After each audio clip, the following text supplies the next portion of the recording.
नमस्कार दोस्तों, कैसे हैं आप लोग। आज हम बात करेंगे हड़प्पा सभ्यता से जुड़ी कुछ तथ्य हैं, जैसे लिपि, मुहर, मनके, उनकी धातु कला और कुछ भी तथ्य हैं हड़प्पा सभ्यता से जुड़े हुए, उस पर बात करेंगे। एक एक करके सब पे बात कर लें। पहले बात कर ले लिपि के बारे में कि हड़प्पा सभ्यता में लिपि थी, वे कैसे लिखते थे। तो लिपि, हड़प्पा सभ्यता में लिपि होने का साक्ष्य जो मिला है, मृदभांड, ताम्रपत्र और मुहर पे लिपि के साक्ष्य मिले। जब मुहर मिला तो उस पर कुछ लिखा हुआ था, मृदभांड पे कुछ लिखा हुआ था, ताम्रपत्र होता था, एक तांबे का पत्र होता जिसपे लिखा हुआ था कुछ, तो ताम्रपत्र पर भी लिखा हुआ था। पर क्या लिखा हुआ था ये आज तक पता नहीं चला कि क्या लिखा हुआ है। क्यों नहीं पता चला? क्योंकि लिपि जो है चित्रात्मक है। तो लिपि के साक्ष्य किस पर मिले हैं? मृदभांड पे, मृदभांडों पे, ताम्रपत्रों पे, मुहरों पे लिपि के साक्ष्य मिले। लेकिन इस लिपि के साक्ष्य है इस पे मिला हुआ, लेकिन इसे आज तक अभी तक पढ़ा नहीं गया। पढ़ा नहीं गया क्यों? क्योंकि यह लिपि चित्रात्मक चित्र में है। ऐसा समझिए जैसे कोडिंग डिकोडिंग, ऐसा जैसे रीजनिंग में पढ़े ना कोडिंग, तो कोडिंग रीजनिंग में तो पढ़ता है कोडिंग डिकोडिंग, उसका तो रेफरेंस दिया रहता है, इसका मतलब ये, इसका मतलब ये, इसका मतलब ए, तो इसका मतलब क्या, ये तो एकदम कम से कम रेफरेंस रहता है। मान लीजिए ऐसे कि ए और बी दो फ्रेंड दोस्त हैं, मान लीजिए ये मेल है और फीमेल है, एक लड़का है एक लड़की, दोनों के बीच दोस्ती हुई और फिर क्या हुआ कि हम दोस्ती होते मिलना भी होता है कि चलिए मिलते हैं। तो ए ने बी से बोला कि मिलते हैं, बी ने बोली कि कहाँ मिलेंगे, कैसे मिलेंगे और कब मिलेंगे। ए ने बोला कि नंबर दे दो, फोन कर लेंगे। बी बोले कि नहीं, नंबर तो नहीं दे सकते, घर वाले सब बगल में ही रहते हैं। तो क्या होता है, ऐसे ही होता है ना। तो बी बोली, ए बोला कि ऐसा करते हैं, नंबर दे दो, मैसेज कर देंगे। तो फिर भी उसका हुआ कि मैसेज करेंगे, अगर कोई और पढ़ ले घर वाले तो भी दिक्कत होगा। तो फिर क्या होता है, ए ने दिमाग लगाया, बोला कि ऐसा करते हैं, हम कोड कर लेते हैं, एक कोई वर्ड को लेकर कोड कर लेते हैं, उसका मतलब ये होगा, जैसे मान ले कि स्टार, ए ने बोला कि हम स्टार एक कोड कर लेते हैं, स्टार कुछ भी नहीं लिखेंगे, सिर्फ टाइप करेंगे स्टार और स्टार लेके भेज देंगे। इसका मतलब होगा कि मैं आ रहा हूँ पार्क में, मतलब आसपास के पार्क होगा वहां पे हम आ रहे हैं, ठीक है। जो भी स्थान हम लोग अपने में डिसाइड करेंगे, और कोड क्या कर लिए कि हम स्टार लिखेंगे, तो समझना कि मैं आ रहा हूँ बगल वाले पार्क में, ठीक है, और वहीं पे मिलते हैं। बी बोली कि तब तो ठीक है, हो जाएगा। वैसे ए ने मैसेज किया बी के पास, क्या लिखे, सिर्फ स्टार, ठीक है। और संयोग बस बी का मोबाइल उनके पिता सी के पास था, तो सी ने देख लिया, उनके पिता देख लिए कि मैसेज आया है, तो सी ने बी को बोला, अपने बेटी को, देखो कौन सा क्या मैसेज आया। तो उन्होंने बोला कुछ है नहीं, ये तो स्टार लिखा हुआ है, हो सकता है कंपनी वाला हो। तो उसका पिता भी बोले कि हाँ वैसा ही होगा, कंपनी वाला ही होगा। लेकिन बी मने मने क्या होगी, खुश होगी कि क्या हुआ, चंदू आ रहा है मिलने, है कि नहीं। और फिर बी बोलेगी पापा आ रहे हैं घूम के, थोड़ा सा टहल के, पार्क तरफ से गर्मी लग रहा है। अरे क्या हुआ, दोनों ए और बी मिल लेंगे फिर, है कि नहीं। तो ये स्टार का मतलब मिलना हुआ, हम मिलने आ रहे हैं, ए और बी खाली सिर्फ समझेंगे ना, मैं तो नहीं समझूंगा, आप तो नहीं समझेंगे। स्टार का मतलब कोडिंग करे तो कुछ भी कोडिंग कर सकते हैं, और सामने वाले दो व्यक्ति के बीच में कोडिंग डिकोडिंग होगा कि इसका मतलब ये होगा, और हम लोग मिलने आएंगे। तो ऐसा ही कुछ हमें लगता है कि हड़प्पा सभ्यता के समाज के लोग भी एक कोड किए होंगे, हर शब्द के लिए कोड बनाए होंगे। अगर लिपि उनकी देखना चाहें तो ए है उनकी लिपि, देख रहे हैं, चित्रात्मक लिपि है, पढ़िए ये लिपि है, पढ़ सकते हैं, इसको दिख रहा है स्क्रीन पे, ये लिपि है, आप पढ़िए कैसा क्या लिखा हुआ है। ऐसा लग रहा है कि खाली चित्र बना हुआ है, पर उनकी एक लिपि है, कुछ लिखा हुआ, उन्होंने कुछ लिखा है। तो हड़प्पा सभ्यता को लोगों ने मिलकर एक कोड बनाए होंगे हर शब्द के लिए। अब क्या कोड बनाए हैं, कैसे अब आज के लोग पढ़ सके, इसलिए आज तक लिपि पढ़ा ही नहीं गया, पर इतिहासकार पढ़ने की कोशिश में लगे, पर आज तक पढ़ा नहीं गया। क्यों नहीं पढ़ा गया? क्योंकि चित्रात्मक है, इसलिए आज तक लिपि पढ़ी नहीं गई। आप देखिए फिगर में आपको दिखने को मिल रहा होगा इस चित्र में कि यू के आकार, जो लेटर इंग्लिश का लेटर यू होता है ना, यू के तरह दिख रहा होगा ज्यादातर। तो सर्वाधिक प्रचलित जो चिन्ह था यू के आकार के था, यू। तो सर्वाधिक प्रचलित चिन्ह जो था यू के आकार के था, और किसी जीव के चित्र में मछली का चित्र था, और किसी जीव यानी सजीव के चित्र में मछली का चित्र उसमें अंकित था। लिपि के बारे में तो ज्यादा जानकारी मतलब पढ़ा नहीं गया अभी तक, लेकिन लिपि के बारे में एक चीज स्पष्ट हुआ है कि हड़प्पावासी जो लिखते थे राइट से लेफ्ट की ओर लिखते थे। आज हम लोग कैसे लिखते हैं? Left to right. जैसे मैं अभी शुरू किया तो लेफ्ट से शुरू किया, लेफ्ट से हम राइट की ओर गए, फिर हम लेफ्ट से ही राइट की ओर जाएंगे। लेकिन हड़प्पावासी लिखते थे राइट से लेफ्ट की ओर, यानी दाएं से बाएं की ओर। और पंक्तियां जब एक से अधिक होती थी तो पहली पंक्ति दाएं से बाएं और दूसरी पंक्ति बाएं से दाएं। हम लोग तो हर पंक्ति कैसे लिखते हैं आज? हर पंक्ति बाईं से दाईं की और हर पंक्ति बाईं से दाईं की। ऐसा समझे कि आज एक पेज है आज, और हड़प्पा के समय एक पेज। हड़प्पावासी लिखते हैं तो कैसे लिखते हैं? आज क्या है, यहां से शुरू किया ऐसे लिखते गए, यहाँ पर पंक्ति भर गया तो दूसरे पंक्ति यहां से शुरू करेंगे, फिर तीसरी यहां से शुरू करेंगे। लेकिन वो ऐसा नहीं करते थे, शुरू करते थे दाएं से, यहां से शुरू करेंगे आएंगे यहां तक, और ये जैसी पंक्ति भरा तो फिर यहां से ही शुरू कर देते थे, फिर यहां से शुरू कर देते थे। यानी इधर से पहली पंक्ति, दूसरी इधर से, तीसरी इधर से, चौथी इधर से, पांचवी इधर से, ऐसे। लेकिन हम लोग क्या करते हैं, हर पंक्ति लेफ्ट से राइट की ओर, हर पंक्ति लेफ्ट से राइट की ओर। लेकिन ओनली हड़प्पावासी लिखते थे पहली पंक्ति राइट से लेफ्ट, दूसरी पंक्ति लेफ्ट से राइट, फिर तीसरी राइट से लेफ्ट, यानी जहां समाप्त होता था पंक्ति वहीं से लिखना शुरू कर देते थे। लिपि के बारे में एक चीज सिर्फ स्पष्ट हुआ है कि वे दाईं से बाईं की ओर लिखते थे, और पंक्तियां एक से अधिक होगा तो दूसरी पंक्ति बाईं से दाएं। तो दो तीन चीज याद रखिएगा, लिपि है, चित्रात्मक है, अभी तक पढ़ा नहीं गया। मृदभांड, ताम्रपत्र और मुहर पे लिपि के साक्ष्य मिले हैं, और लिपि आज तक पढ़ी नहीं गई। चित्रात्मक क्यों नहीं पढ़ी? क्योंकि चित्रात्मक है और उसमें सर्वाधिक जो प्रचलित चिन्ह है यू के आकार का है, और आज तक सिर्फ एक जानकारी स्पष्ट हुई है कि वे राइट से लेफ्ट की ओर लिखते थे। ठीक है, ये रही उनकी लिपि। अब बात करें मुहर।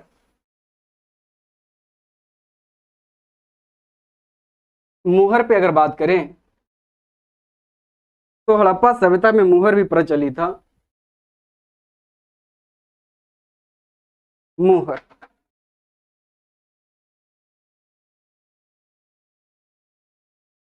मुहर तांबा और सेलखड़ी। सेलखड़ी एक पत्थर है, सफेद रंग का होता है। मुहर तांबा और सेलखड़ी का बना होता था। अगर मुहर की आकार की बात करें तो मुहर आयताकार, आयताकार और वर्गाकार, वर्गाकार होता था। लेकिन सर्वाधिक प्रचलित जो मुहर था वर्गाकार था। वर्गाकार मुहर ज्यादा प्रचलित था, लेकिन दोनों मुहर प्रचलित है, लेकिन सर्वाधिक प्रचलित जो था वर्गाकार मुहर। आयताकार मुहर पर केवल लिपि का अंकन होता था, केवल लिपि। आयताकार मुहर पर केवल लिपि का अंकन होता था, लेकिन वर्गाकार मुहर पे लिपि के साथ साथ लिपि के साथ साथ पशु की आकृति भी बनी होती थी। पशु की आकृति, लिपि के साथ साथ पशु की आकृति भी बनी होती थी उस मुहर पे, वर्गाकार मुहर पर। लेकिन आयताकार मुहर पर केवल लिपि का अंकन होता था। तो आयताकार और वर्गाकार मुहर दोनों प्रचलित हैं। मोहनजोदड़ो से एक मुहर मिला है।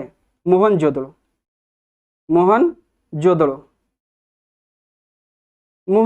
से एक मुहर मिला है जिस पर पशुपति शिव की आकृति बनी हुई।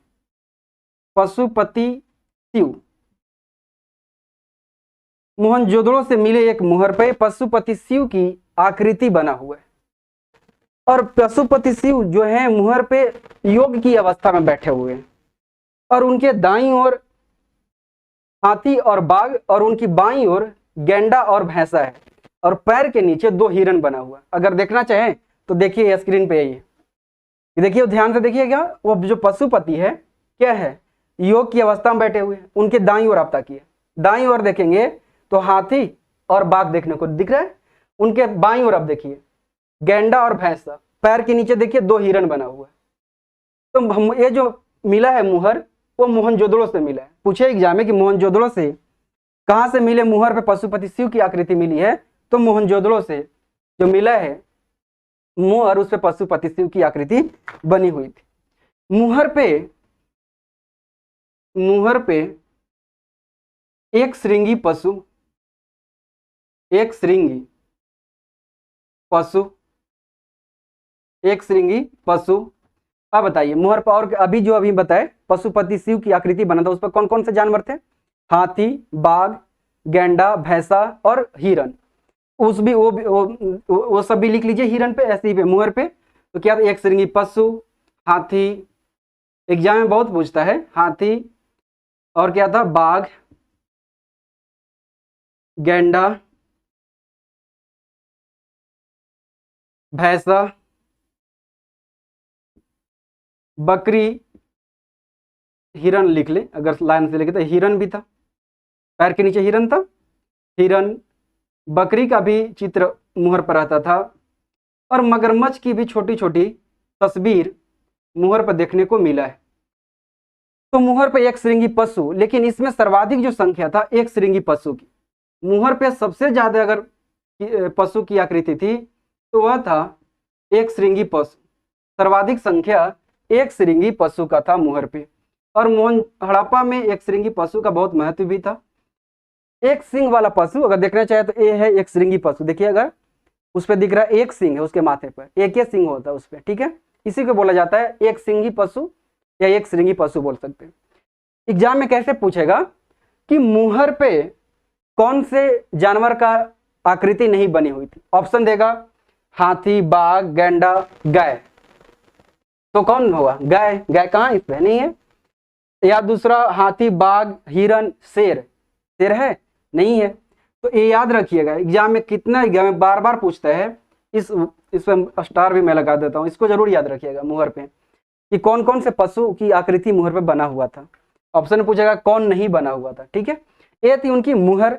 अब बात करें मनके की। मनके, मनके बोल रहा हूँ, मनके मतलब वो मनके नहीं समझे, जैसे घर में बोलते हैं ना बिगड़ गई है एकदम, अपने मन के हो गई है, वो मन के नहीं, ये मन के हो जो मतलब जिसको क्या बोल सकते हो, माला ही बनाया जाता है उसे, ठीक है, मोती की तरह होता है मन के। तो मनके बनाने, मनके जो थे बनता था, जैसे मुहर क्या से बना है? तांबा और सिलखड़ी से। मनके बनते थे बहुमूल पत्थर, बहुमूल पत्थर और सिलखड़ी का। अन्य भी पदार्थ से बनता था, लेकिन मुख्यतः इससे बनता था, बहुमूल पत्थर और सिलखड़ी से। मनके बनाने के कारखाने जो थे, कारखाने लोथल और चनहुदड़ो में था, लोथल और चनहुदड़ो में। लोथल और चनहुदड़ो में मनके बनाने के कारखाने थे, लोथल और चनहुदड़ो में मनके बनाने के कारखाने थे। मोहनजोदड़ो से, मोहनजोदड़ो, मोहनजोदड़ो से मनके, आभूषण और चांदी की थालियां मिली हुई है। चांदी की थाली, चांदी की थालियां कहां से मिला है? मोहनजोदड़ो से। तो मोहनजोदड़ो से मनके, आभूषण और चांदी की थालियां मिली। मुख्य रूप से यह रखिएगा कि कारखाना कहाँ थे, तो लोथल और चनहुदड़ो में मनके बनाने के कारखाने थे। अब हम बात करें हड़प्पा वासियों की धातु कला की, कि धातु कला के तहत वो कौन सी धातु का निर्माण करते थे, ठीक है। ये सारा पीडीएफ में भी लिखा हुआ है, वहां से भी देख लीजिएगा, ठीक है। डिस्क्रिप्शन बॉक्स में पीडीएफ दिया हुआ रहता है, या तो टेलीग्राम पे भी रहता है, टेलीग्राम भी ज्वाइन कर सकते हैं, ना तो डिस्क्रिप्शन में भी रहता है पीडीएफ दिया हुआ, उसमें भी सब चीज लिखा रहता है। अब बात करें धातु कला की, धातु कला। तो हड़प्पावासी तांबा और टीन के मिश्रण से धातु कला में वे क्या करते थे? तांबा है ये था और टीन, दोनों के मिलाकर क्या बना दिए? कांसा। तो हड़प्पावासी तांबा और टीन के मिश्रण से कांसा का निर्माण करते थे। मोहनजोदड़ो से, मोहनजोदड़ो मोहनजोदड़ो से एक कांस्य निर्मित नर्तकी की मूर्ति मिली। नर्तकी की मूर्ति यानी एक मूर्ति है, स्त्री की मूर्ति है जो क्या कर रही है, नृत्य करते हुए दिखाया गया है मुहर पे। तो मोहनजोदड़ो से एक कांस्य निर्मित नर्तकी की मूर्ति मिली हुई है। अगर देखना चाहे तो ये है कांस्य निर्मित नर्तकी की मूर्ति, जो मतलब ऐसा नहीं कि डांस करते हुए मिला हुआ है, उस अवस्था में दिखाया गया है कि जो इस जो है नर्तकी वो डांस करते हुए है। इसका मतलब ये होता है कि दिखाया ऐसा, अगर मान लीजिए कोई चित्र बन रहा है, जिसे मान लीजिए कि मैं गुस्सा करते हुए एक व्यक्ति का हम तस्वीर बनाते हैं, इसका मतलब है कि गुस्सा कोई कर रहा होगा। इसका मतलब ये यहाँ पे क्या हुआ कि नृत्य करती हुई स्त्री बना हुआ है, इसका मतलब है कि समाज में नृत्य होता होगा, डांस होता होगा, तब तो नृत्य करते हुए बना हुआ है। तो मोहनजोदड़ो से कांस्य निर्मित नर्तकी की मूर्ति मिली है। और धातु कला में बात करें तो हड़प्पावासी तांबा, टीन, सोना, चांदी, ये सबसे परिचित थे, लेकिन वे लोहा से परिचित नहीं थे। सबसे एग्जाम के लिए महत्वपूर्ण ये है, यही पूछेगा कि हड़प्पावासी किस धातु से परिचित नहीं थे। हड़प्पावासी परिचित नहीं थे, काट दिए उसको, कि हड़प्पावासी किस धातु से परिचित नहीं थे। एग्जाम में ज्यादातर यही पूछेगा आपसे। तो किस धातु से परिचित नहीं थे, लोहा से, लेकिन वे तांबा, टीन, सोना, चांदी से वे परिचित थे। ये थे धातु कला उनकी। अब हम बात करें मृण मूर्तियां, जिसे टेराकोटा कहा जाता है। मृण मूर्तियां यहां लिख दें। अच्छा चलिए, मृण मूर्ति या टेराकोटा, एग्जाम में आप लोग देखते ही होंगे, किताब पढ़ते होंगे तो टेराकोटा क्या है, बस आग में पकी हुई मिट्टी की मूर्ति है। मृण मूर्तियां इस या कह सकते हैं मिट्टी की मूर्ति। मृण मूर्ति मतलब मिट्टी की मूर्ति है, या बोल सकते हैं इसे टेराकोटा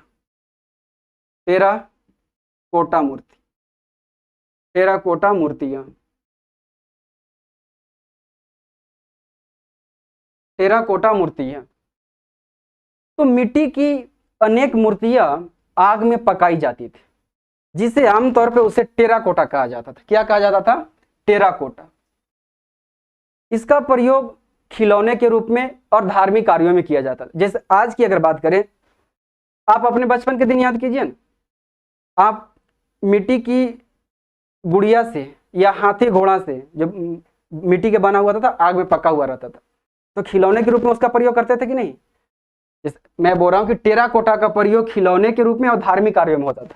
तो खिलौने के रूप में आप भी किए होंगे, आज भी बच्चे करते हैं। तो मिट्टी की जो आग में पकी हुई मूर्ति है, उसका खिलौना भी किया जाता। और धार्मिक कार्य में क्या होता था कि कुछ मूर्तियां मिट्टी की होती थी, मार्केट में बिकता, आज भी बिकता है। जैसे दिवाली के दिन में लक्ष्मी जी का मूर्ति बिक रहा है, उसमें हाथी घोड़ा भी बिक रहा है, मतलब बच्चे उससे खेलते हैं। और कुछ जैसे लक्ष्मी का है तो उससे खरीद कर क्या करेंगे, उसकी पूजा करेंगे, धार्मिक कार्य हो गया ना एक तरह से। तो टेराकोटा का प्रयोग खिलौने के रूप में भी और धार्मिक कार्यों में भी किया जाता था। अब मूर्ति तो हर चीज का बनाया जा सकता है। जैसे हाथी घोड़ा हुआ, तो हाथी घोड़ा एक जानवर का, पशु की आकृति हो गई। लक्ष्मी जी का आकृति बनी है मिट्टी का, तो ये तो एक स्त्री मूर्ति होगी, यानी मानव मूर्ति हो गई। देवता कह लीजिए, जो भी है तो स्त्री का मूर्ति ना। तो पशु आकृति में सर्वाधिक जो संख्या थी वह कुबड़ वाले बैल का था। कुबड़ वाले बैल, जिसे पवित्र माना जाता था, हड़प्पा सभ्यता में पवित्र माना जाता था कुबड़ वाले बैल के। मानव मूर्तियों में, मानव की जो मूर्ति बनी होती थी, तो मानव मूर्तियों में सर्वाधिक जो था स्त्रियों की मूर्ति थी। मानव मूर्तियों में सर्वाधिक स्त्री मूर्तियां मिलती थी। स्त्री मूर्तियों, सर्वाधिक संख्या स्त्री मूर्तियां की होती थी। स्त्री मूर्तियां, जिसे मातृदेवी की मूर्ति कहा जाता था। मातृदेवी की मूर्ति कहा जाता था और इसकी उपासना भी की जाती थी। जब हम धार्मिक कार्य पढ़ाते तो बताए थे। तो ये थी मृण मूर्तियां। मृण मूर्ति अगर पूछे एग्जाम में पूछेगा यही कि टेराकोटा का अर्थ क्या होता है। टेराकोटा का अर्थ सीधे बोलिएगा कि आग में पकी हुई मिट्टी की मूर्ति, बस। ठीक है। अब बात करें हड़प्पा वासियों की वैज्ञानिक ज्ञान की। तो वैज्ञानिक ज्ञान की अगर हम बात करें तो क्या हड़प्पा वासी विज्ञान से परिचित है या नहीं। वैज्ञानिक ज्ञान, अगर इससे पीछे वाला आप वीडियो देखे होंगे, आज पार्ट 4 है, इससे पहले पार्ट 1, पार्ट 2, पार्ट 3 आ गया है। तो उसमें हम बताए थे कि वे क्या करते थे, मापतोल करते थे। जब आर्थिक गतिविधियां हम समझा रहे थे तो मापतोल वे करते थे। अब कोई व्यक्ति मापतोल कर रहा है, इसका मतलब है कि वो गणित की जानकारी रखता है। गणित मतलब मैथ की जानकारी रखेगा तब तो वो मापतोल करेगा, गिनती करेगा। तो कैसे करेगा। तो हड़प्पा वासी गणित से परिचित है, इस बात का प्रमाण होता है कि वे मापतोल कर रहे थे, इसलिए वो गणित से परिचित होंगे। वे जल निकासी के लिए नालियां बनाए हुए थे और नालियां जहां ढलान वाला स्थान होता था वहां नालियों को सीढ़ीदार बनाया जाता था ताकि पानी का वेग कम हो सके। अब देखिए उनकी मानसिकता क्या थी। वे इस सोच से बना रहे थे कि पानी का वेग कम करने के लिए हम नाली को सीढ़ीदार बना दे तो पानी का वेग कम होगा। तो ये क्या बता रहा है, वो वैज्ञानिक ज्ञान से परिचित है। उनकी जो सोचने की स्तर है वह वैज्ञानिक स्तर पे है। तब तो वे ये सोच रहे हैं कि ढलान है तो हम सीढ़ीदार बना दें। जल संरक्षण के लिए वे क्या किए थे, धौलावीरा में विभिन्न जलाशय बनाए हुए थे। तो जल का संरक्षण करें उसके लिए हम जलाशय बनाएं, गड्ढा खोदें, ये भी उनकी वैज्ञानिक सोच बताता है। उनके भवन निर्माण, ईंट निर्माण देखिएगा तो उसमें भी वैज्ञानिकता देखने को मिलता है। हड़प्पा, तो इस तरह से हम कह सकते हैं कि हड़प्पावासी गणित, मौसम विज्ञान, नक्षत्र की जानकारी रखते थे। उनकी भवन निर्माण, ईंट की निर्माण, जल निकासी और जल संरक्षण प्रणाली में वैज्ञानिकता को देखी जा सकती है कि वे वैज्ञानिक ज्ञान से परिचित थे। अब हड़प्पा सभ्यता के एक पॉइंट पर बात करना रह गया कि अब हड़प्पा सभ्यता का हम पतन समझेंगे कि हड़प्पा सभ्यता का पतन कैसे होगा, लेकिन इसे नेक्स्ट पार्ट में समझ लेंगे। आज यहीं रखते हैं, धन्यवाद।